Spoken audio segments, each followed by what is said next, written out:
Information Department to assist in national digital identity. MOE to follow guidelines if flood situation worsens.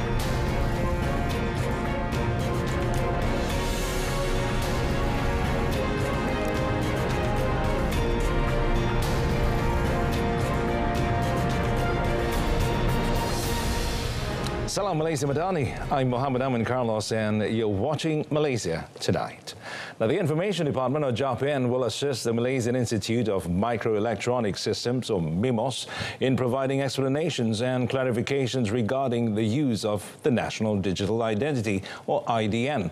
Communications and Digital Minister Fahmi Fadil said this, among others, was to answer any questions that arose, especially those involving the security of personal data and how to register the IDN.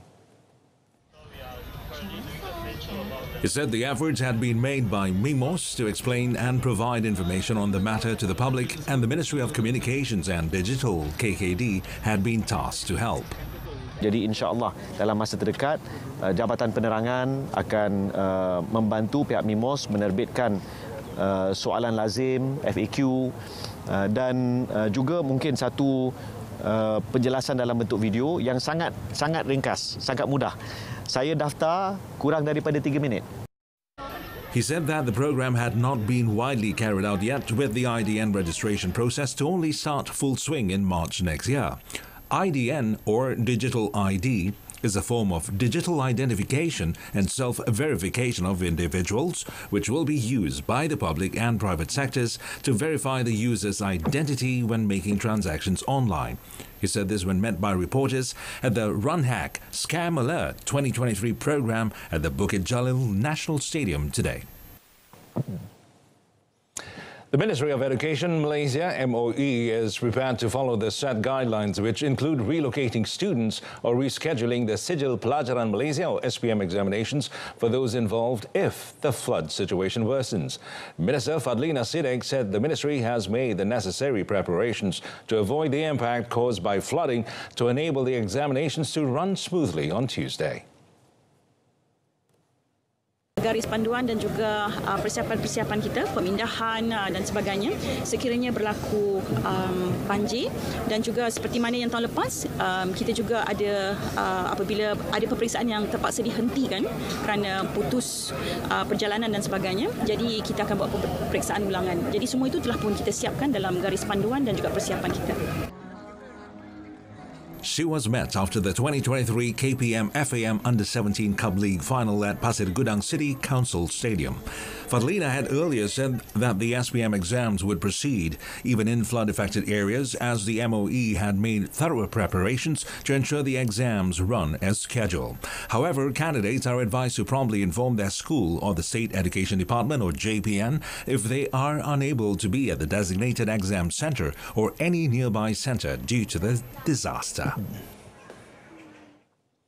Well, the Johor government will request the Deputy Public Prosecutor to see if the fines meted out against the parties that caused the pollution incident in Sungai Kim Kim, Pasir Gudang in 2019 were adequate or otherwise. And State River Task Force Co-Chairman Dato' Muhammad Jafni Machukur said tackling river pollution is an important priority for the state government. Dato' Muhammad Jafni said so far 14 rivers in Johor were classified as Category 5, which is polluted, but Sungai Kim Kim was now classified as Category 3. Di peringkat kerajaan akan buat rayuan kepada DPP untuk melihat semula sama ada dari segi denda yang dikenakan dengan apa yang kerajaan belanja, apa kesan kepada masyarakat sekitar, adakah berbaloi ke tidak berbaloi lah.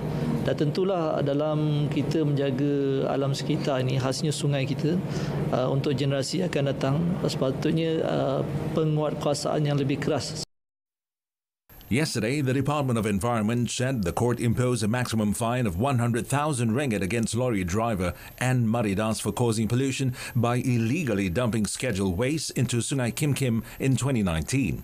A company, P-Tech Resources Sendirian Berhad, which also faced 8 charges, was fined 40,000 ringgit for each charge, totaling 320,000 ringgit.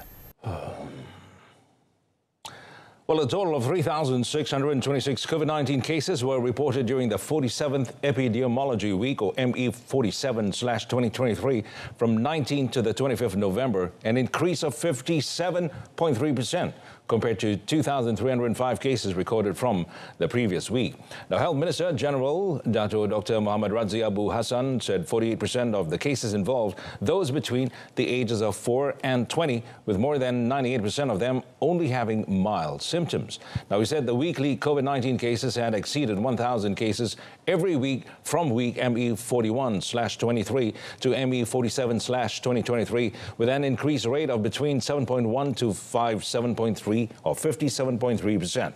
Now, he said there are 8 COVID-19 clusters still active reported, with 121 cases involved. In a statement today, he said the cumulative number of clusters reported to date is 7,248. The majority of clusters reported, meanwhile, are education clusters. Dr. Muhammad Radzi said the admission rate of COVID-19 patients increased to 2.9 per 100,000 population, with the occupancy of intensive care unit or ICU beds at 0.4%, with non-critical COVID-19 beds at 0.9%. COVID-19 patients requiring ventilators, meanwhile, remained at 0.2%. And although there is an increase in COVID-19 cases, he said the situation is under control and does not burden existing health facilities. Well, according to him, a total of 4 new Omicron variants were reported, all of which consisted of a variant of concern. Tenaga Nasional Berhad TNB has taken steps to prepare the hydroelectric dams in Cameron Highlands, Sungai Perak and Tasik Kenyir to face the impact of the northeast monsoon. Now, the preparation includes the dam's capacity to hold the increased water levels expected during the rainy season. And according to TNB Power Generation Sendirian Berhad Managing Director Muhammad Nazri Pazil, regular monthly inspections and integrity audits every 6 months are among the extra steps taken, surpassing the Malaysia Dam Safety Management Guidelines, or MyDams, to ensure dam safety and structural integrity. In addition to generating electricity, TNB's hydroelectric dams also serve as flood mitigators, with the capacity to hold water in the upper river. Now, water levels have been gradually reduced to the minimum by following the standard operating procedure for controlled release of water before the monsoon season arrives, without affecting the generation of electricity. Now, TNB also held a series of briefings to prepare stakeholders and surrounding residents, as well as conducted emergency simulation exercises with relevant agencies such as NADMA and district and state disaster management committees. Well, police have seized over 7 kilograms of yava pills worth 385,330,000 ringgit in 2 separate raids in Jerti, Besut, which is near Kuala Terengganu. Now, State Police Chief Dato' Mazli Mazlan said that in the operations conducted between 9 p.m. and midnight last Wednesday, police also arrested 2 men aged 19 and 31, believed to be members of a drug trafficking syndicate. Now, briefing reporters, Dato' Mazli said the drugs are believed to have been obtained from a neighboring country. Now, the suspects have been remanded until 6 December for investigations under Section 39B and Section 15, subsection 1, subsection A of the Dangerous Drugs Act 1952. Now, Dato' Mazli said police had smashed 7 syndicates and arrested 18 individuals involved in drug trafficking in the state so far this year.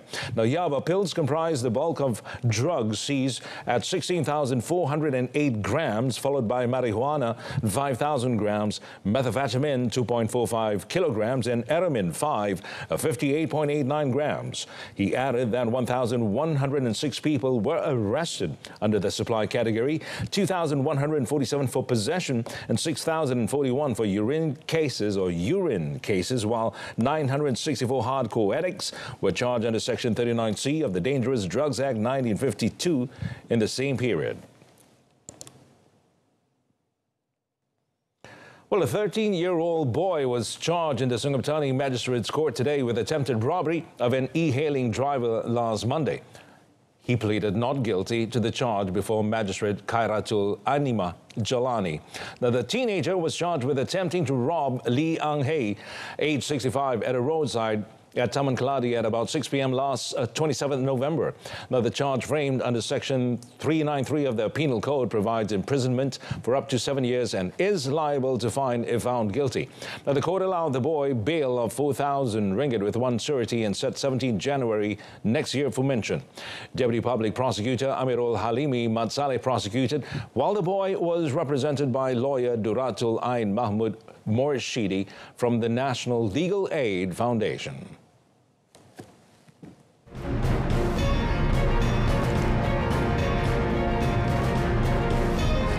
Well, half of local banks to align with climate supporting activities.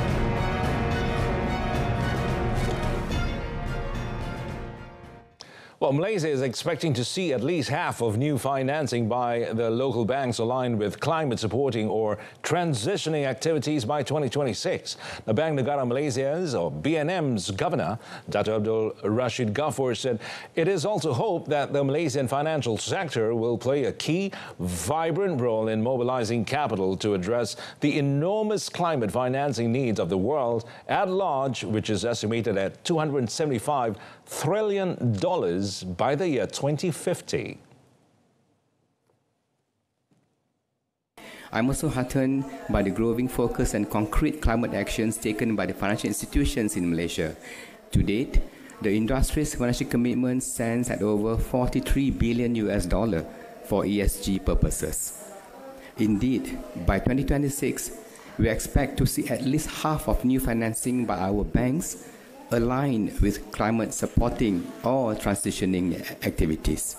That said, Malaysia cannot do this on its own. As stated in the Natal, the government anticipates that Malaysia will require investments of about $280 billion by 2050, and this is huge to meet our energy transition needs.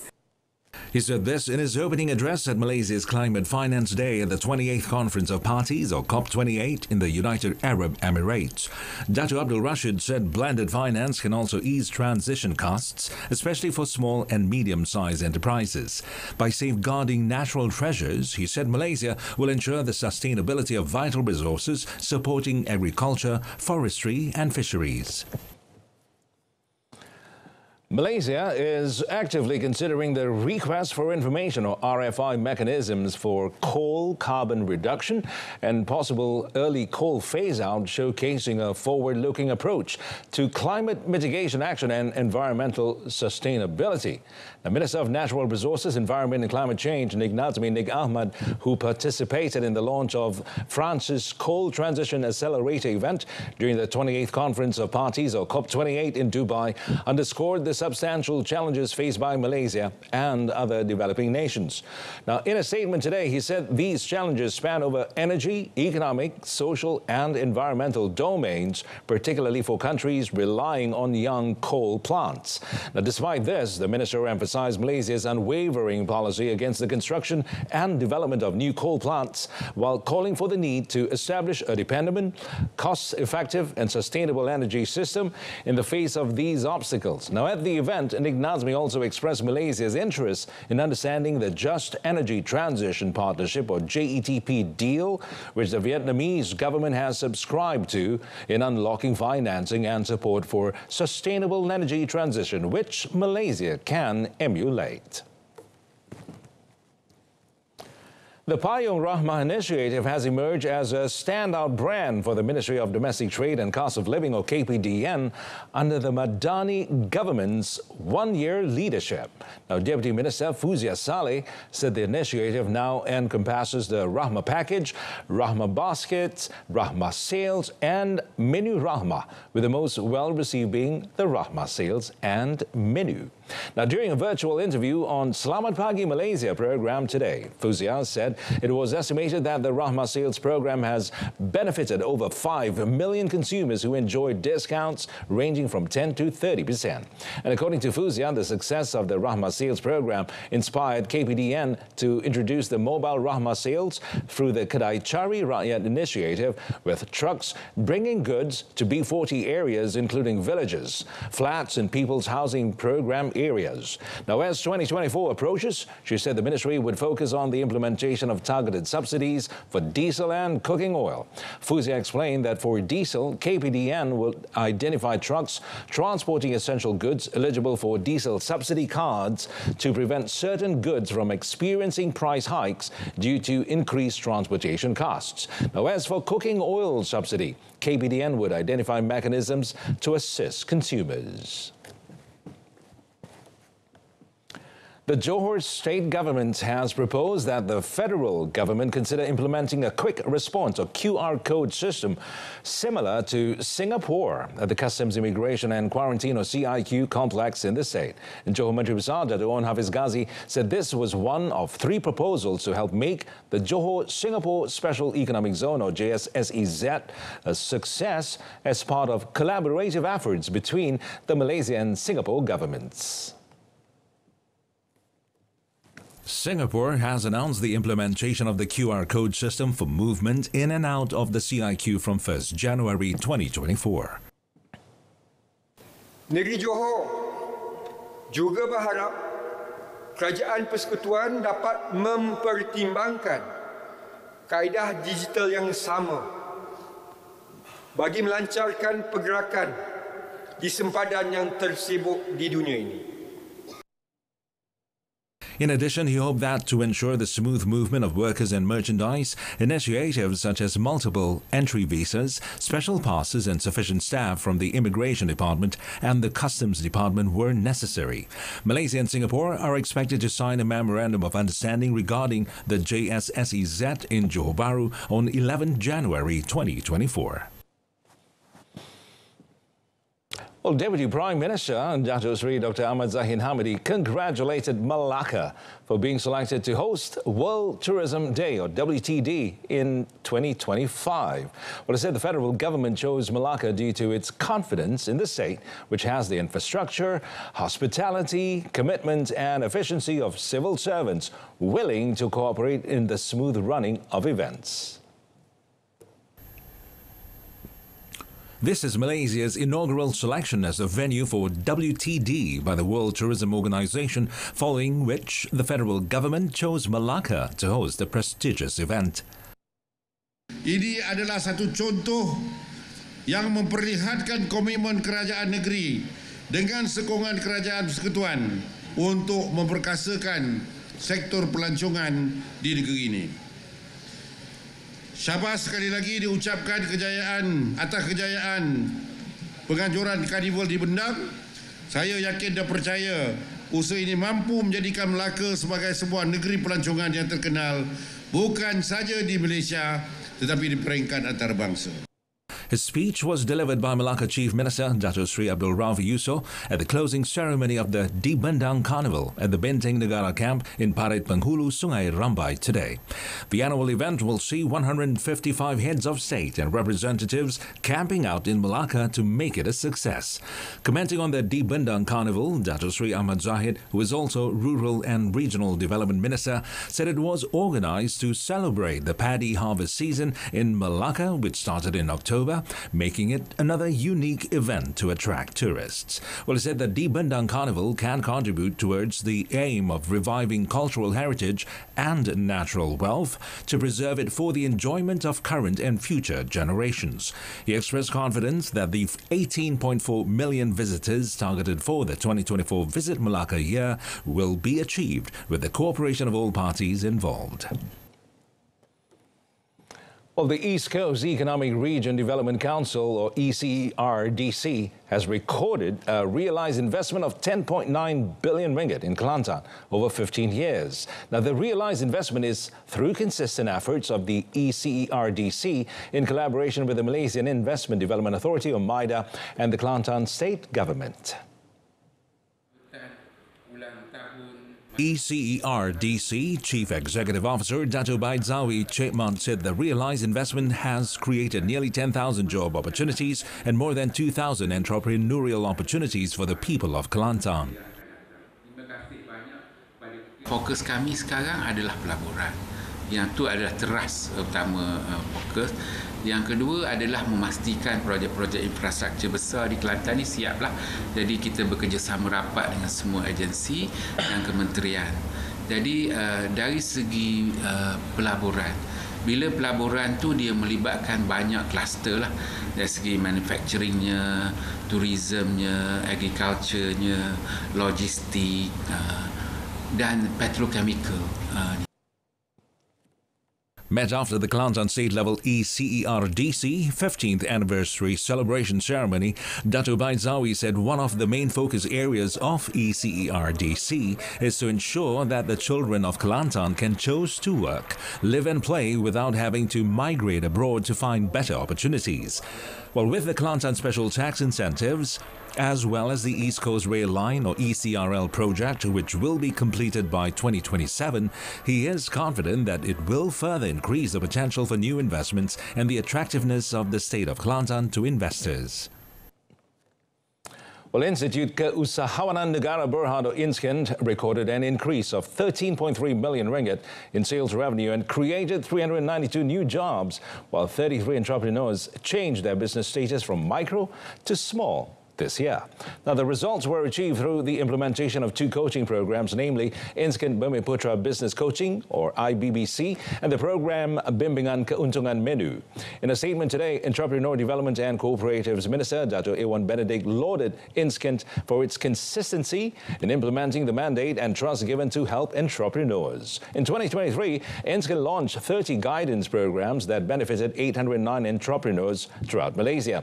The overall achievement was also generated by 484 micro-entrepreneurs who have just finished following 18 INSKEN LED or LED guidance programs and was celebrated at a graduation ceremony yesterday.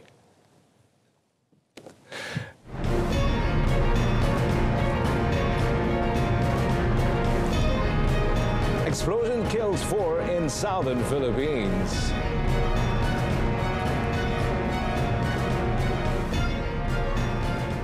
Well, at least 4 people were killed and dozens wounded in a bomb attack on a Catholic mass in an insurgency-plagued southern Philippines today, with President Ferdinand Marcos blaming his, quote, foreign terrorists. Now, the blast happened during a morning service at Mindanao State University's gymnasium in Marawi, the country's largest Muslim city. Now, Police Lieutenant General Emmanuel Peralta said 4 people were killed and around 50 wounded in the blast that was caused by an improvised explosive device. Now, the death toll had earlier stood at 3. Another security official said the bombing may have been a retaliatory attack for a series of military operations against militant groups in recent days. Mindanao State University issued a statement condemning the act of violence as it suspended classes and deployed more security personnel on the campus. Well, cocaine weighing 1,108 kilograms and wrapped in Disney-themed packaging was recovered from the sea off Colombia after the country's Navy intercepted a smuggler's boat. Now, officials said the boat crew hurled their contraband into the water after finding out they were being watched. Now, the drugs were eventually recovered from the water by a Coast Guard vessel off the coast of Cartagena in Bolivar Department. Now, the smugglers abandoned their vessel on a beach and escaped. And the Navy said a total of 44 packages valued at $36.5 million were recovered. But despite decades of fighting drug trafficking, Colombia remains one of the world's top producers of cocaine. Additionally, the South American country produces 60% of the cocaine found in the world. And other top producing countries include Peru and Bolivia. International media also indicated that the U.S., that's the United States, is the world's largest consumer of Colombian cocaine.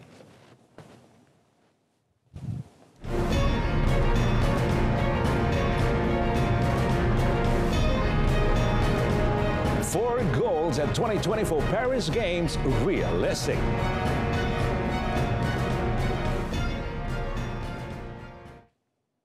Well, the Paralympic Council Malaysia or MPM remains hopeful that the national contingent achieve 4 gold medals at the Paris 2024 Paralympic Games. Now, MPM President Dato' Sri Magadi Shahriman Zaharuddin said that 4 gold medals are not an official target, but a goal set to work hard to achieve that hope.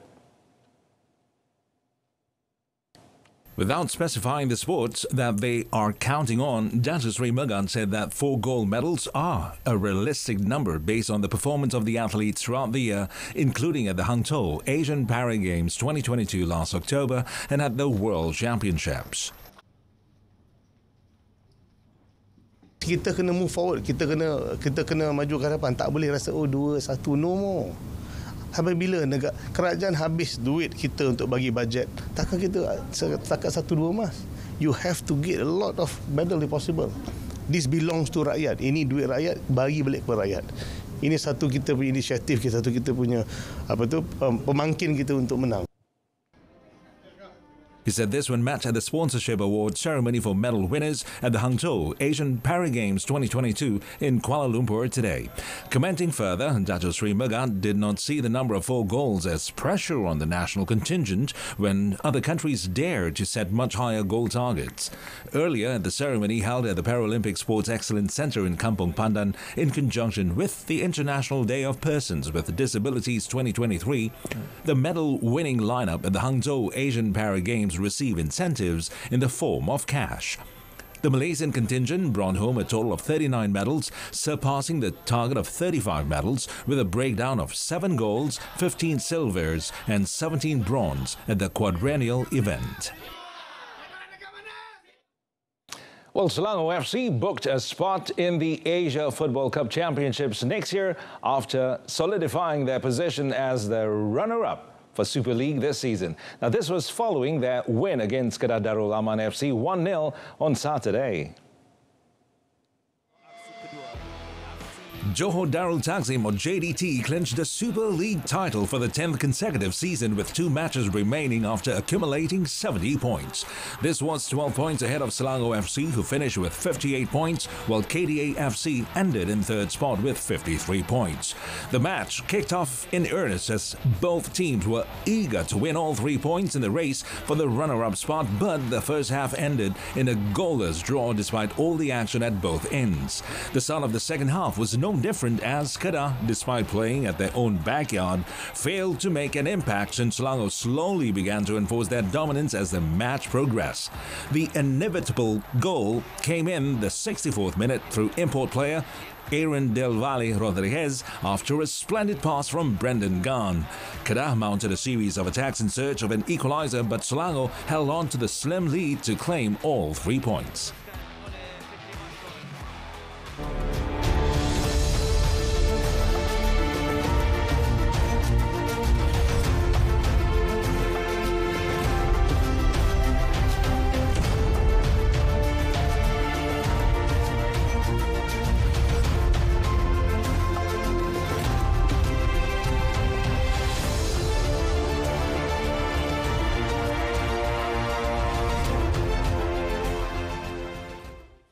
Well, that's it from us this evening. In our top story, Information Department to assist in national digital identity. And from the river to the sea, Palestine will be free. I'm Mohammed Amin Carlos. Thanks for watching. Good night.